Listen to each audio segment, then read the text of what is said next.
filannoo kana booda dhiibbaa paartileen kun gochuu danda'an yookiin immoo kallattii garaatiin dhiibbaan itti dhufuu danda'u maal ittiin amantan? Moo mootummaan kanuma caala gara birootti ce'etteef yaadda? Xiinxalli qabdu maal asirratti?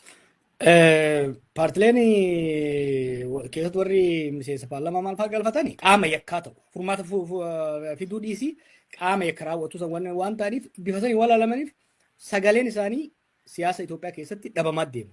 Akka fakkeenyaatti Izeemaa fi Abinsii kaaseera. Filannoo dabre keessatti aktiivlii hirmaatanii san booda akkuma qaama bilisiginnaatti waan ilaalamaniif naannoo Amaaraa keessatti ejjechuu iyyuu hin danda'an. Rakkoo naannoo Amaaraa furuu dhiisiti Izeemaa nama Finfinneetti itti reeffatama. Abinisti naannoo Amaaraatti itti reeffatama. Qaama rakkootti ta'an akka qaama rakkootti waan ilaalamaniif at least warra hidhatee wal lolu kan bosona jiruuf kan masaraa jiru jidduutti dhiibbaa godhanii walitti fiduufillee sagaleen qabaatan maaliif already akka warra nama saayidii fudhatee itti ilaalamu jechuudha. Filannichi nagayaaf tasgabbiin fiduu hin danda'u. Nama tokko jaasaan ture nama yeroo baay'ee atii anas dabalatee warri kun ammoo dandeessan filannoo kana keessattillee hirmaamtanii mootummaa kana engage gootanii nagaa fiduu qabdan jee nama cimuu ture. Amma lallaalee dhugaan galtee fi kana booda sirna kana keessatti haala wanni kun jiruun jijjiiramni akka hin dhufne abdii kutadhee jeetan dhaabni lolaanatti haasaa ture jechuudha. Maal godhe beektaa filannoon kun filannoodhaan dirree siyaasaa irratti jijjiiramni dhufuu hin danda'u ka jedhu. Cynicism namni adeemsa filannootirraa adeemsa siyaasatirraa akka abdii gudatu godhe. Zamana yaadee bara yoo xiqqaate paartiilee kanatu laaffatee alternatiivii dhabamee maal jedhamee taasifama ture. Malee silaa itti deemamee xiqqoo dirreen siyaasaa bal'attee maal jedhama ture. Amma garuu filannoon maal ta'e filannoon qoosaa waan ta'eef ummatichi waanuma filannoo jiru kana akka dhaga'ullee hin barbaadu gara kanallee jijjiiramni dhufa jedhee hin yaadu jechuudha. Kun maal godhaa humnoonni siyaasaas ta'ee dargaggeessi biyyattii karaalee biraa akka laallatu gara biraatti akka deemu.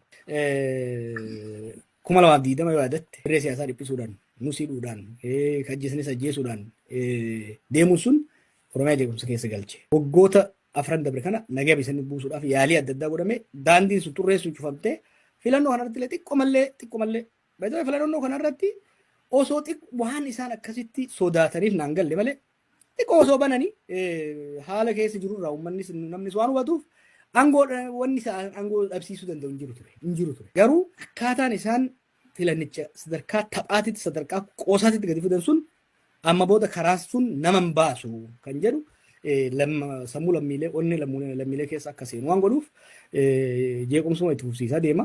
Filannoo kana caalaa fuulduree biyyattii irratti lola amma bakkoota adda addaatti dhooyaa jiru kanatu fi waa lama amma fuulduree Itoophiyaa kan murteessu amma waa lama. Tokko wal waraansa deemaa jiru lola deemaa jiru. Lammaffaa diinagdee guyyaarraa kufaa deemaa jiru kana waan lamaan kanatu fuulduree murteessa. Uummata yoo gaafatte amma sarvee yeroo adda addaa dhaabbilee adda addaa godhu. Maaltu isin yaaddeessa?